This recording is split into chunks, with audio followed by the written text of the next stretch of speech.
Hello friends, आप लोग कैसे हैं? उम्मीद करते हैं आप लोग ठीक होंगे, आप लोग हेल्दी होंगे। फ्रेंड्स, हमारे एक स्टूडेंट ने क्वेश्चन किया है कि बच्चे का जब बर्थ होता है तो जब शुरुआत में डॉक्टर्स ये क्यों रिकमेंड करते हैं कि उसको ब्रेस्ट फीडिंग कराई जाए। तो इसके पीछे रीज़न ये होता है कि जो शुरुआत में जो फर्स्ट फॉर्म ऑफ मिल्क होता है जो मेमरी ग्लैंड्स प्रोड्यूस करती हैं, जिसको कोलोस्ट्रम कहा जाता है।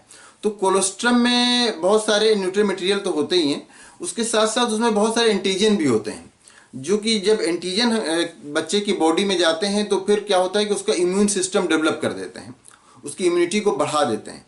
तो एक तो ये होता है कि उसको न्यूट्रिय मटेरियल मिलता है, और दूसरा ये होता है कि उसकी बॉडी में रोग से लड़ने की ताकत बढ़ जाती है। तो इसीलिए जो लैक्टेशन का टाइम होता है, लैक्टेशन का मतलब ये होता है कि मेमरी ग्लैंड्स का मिल्क को प्रोड्यूस करना, उसको रिलीज करना।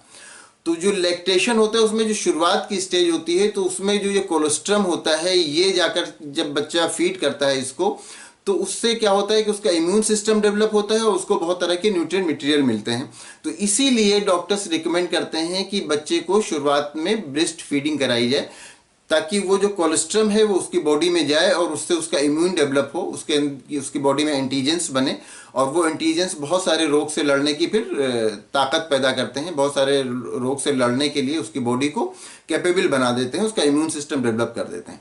तो इसीलिए, और उसके साथ न्यूट्रिएंट मटेरियल तो उसमें बहुत सारे होते ही हैं, तो इसीलिए डॉक्टर्स रिकमेंड करते हैं कि इनिशियल स्टेज पर उसकी बच्चे की बॉडी में ये कोलेस्ट्रम पहुंच जाए और बच्चे का इम्यून सिस्टम डेवलप हो जाए। तो इसके पीछे यही रीज़न है। तो उम्मीद करते हैं आपको आपके क्वेश्चन का आंसर मिल गया होगा। अगर इसमें किसी तरह का कोई कंफ्यूजन है या कोई और क्वेश्चन है तो आप पूछ सकते हैं।